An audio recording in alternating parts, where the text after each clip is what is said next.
I'm not afraid to admit when I'm wrong. I'd like the truth, even if it means I was way off. And with that, I'll say, the media played me. They played me really good. I was so wrong. Look, I know how numb we've become, but it's not normal. No other candidate for the presidency has ever had to pause his campaign to defend himself in multiple courts. And I would like to point out that in all 7 of his cases, no one doubts that he did these things. We're just sitting around patiently waiting to find out if the wheels of justice will grind fast enough for there to be any consequences. And the media is covering it like it's any other political story, like it's all horse race. But in this horse race, one of the horses is old. Yes, welcome back. There is something going on. I don't know if you have seen this. Trucker allegedly plan on stopping their shipment in New York City after Judge Angoron's ruling against Trump. Truckers gonna start refusing load in New York City starting on Monday. They aren't going to New York City. I tell you, what you effing around and find out, okay, we are tired of your effing with Trump, okay. Our bosses aren't going to care if we deny the load. We will just go somewhere else. Alright, you know how effing hard it is to get into New York City. I have seen a lot of videos circulating on social media pertaining to this, and it is important we take an exclusive look into what is going on exactly. If you have not subscribed to the channel, please endeavor to do that, and if possible, why not share out this video? Hey, what's up, America? Well, after the Donald Trump ruling where it says he owes $350 million, now truckers are taking to striking, saying they're not going to be sending loads to New York City now. So yes, following that verdict, truckers have now decided that they're not sending loads to New York City and will go anywhere else but New York City. Several truckers have already said that's happening, and apparently several companies that they work for are also getting on board, saying, well, if that's how it's going to be, we're not doing any business in New York City whatsoever. And so this started apparently yesterday, right after it happened, and it's been growing in numbers for the last 24 hours or so. And now companies and a shitload of truckers are getting on board and boycotting sending shit to New York City. So they're basically saying that they would rather take lower paying jobs than go to New York City, or any other fucking thing than go to New York City, and that's what they're doing. So this judge is going to cost the city of New York quite a bit of money overall, it's looking like.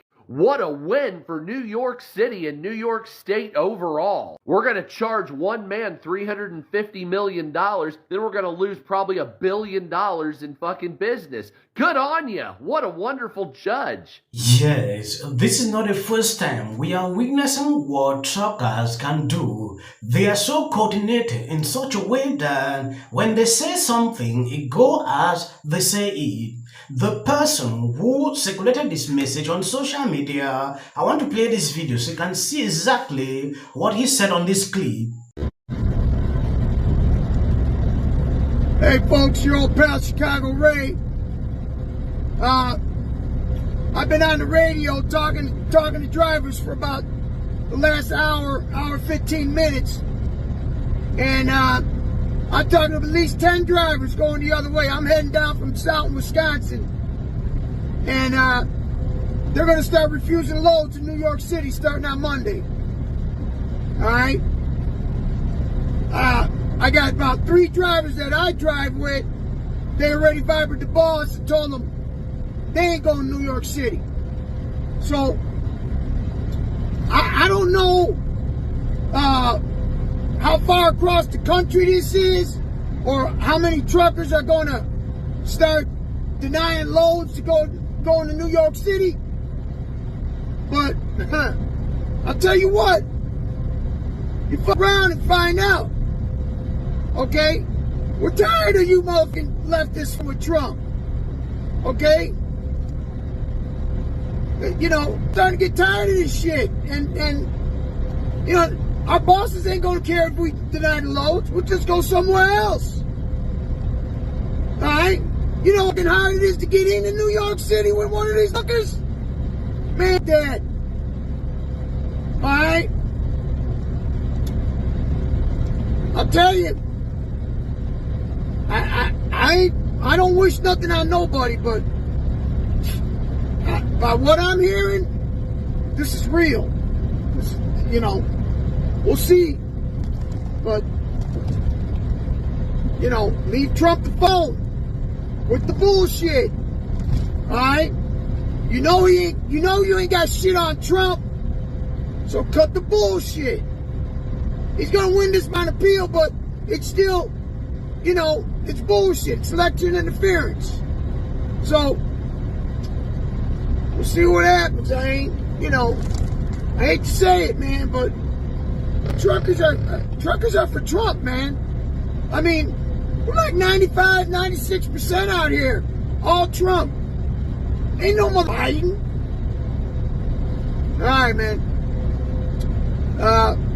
I'll let you know. Yes, to perfectly understand what is going on, there is a video from CNN which I'm going to play so you will see exactly what is going on. People reacting today. It is a sad day when judicial verdict are predictable outcome of politics, but that is where we are in America today. This need to end. I'm hopeful that the people of this country will see through the shire and vote accordingly in November. The New York verdict is clearly politically motivated lawfare. This weaponized injustice is intended to target the president, his family, businesses in an attempt to discredit and drain him financially. And we are seeing it happening. You've been doing real estate for decades. Does this case strike you as odd?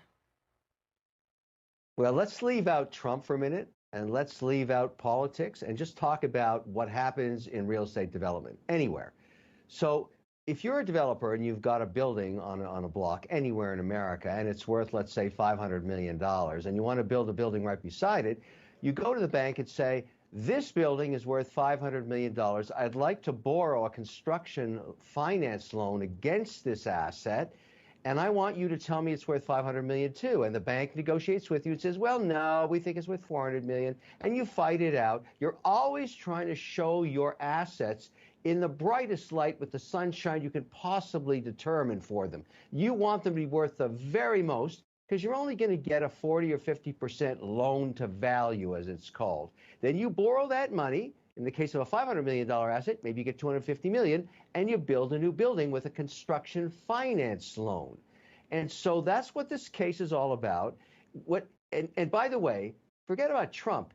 Every single real estate developer everywhere on earth does this. They always talk about their asset being worth a lot, and the bank says no. And that's just the way it is. Trump recently launched a new sneaker, and the way people are buying, they'll be shocked that all this money they are asking from him, he will pay without any tears.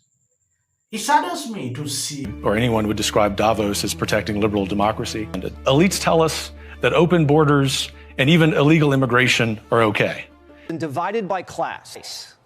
My spirit name is Ozawa Makwa. To my work. And coming as a white man. Last week or so, right? That old world vision is rearing its head again that says the people cannot be trusted to self-govern. They'll ruin themselves, right? Oh, you want people to get rid of cows? Are you sure? I think this is Donald Trump's fault. Wait. Watch this. Water there? I hate my job.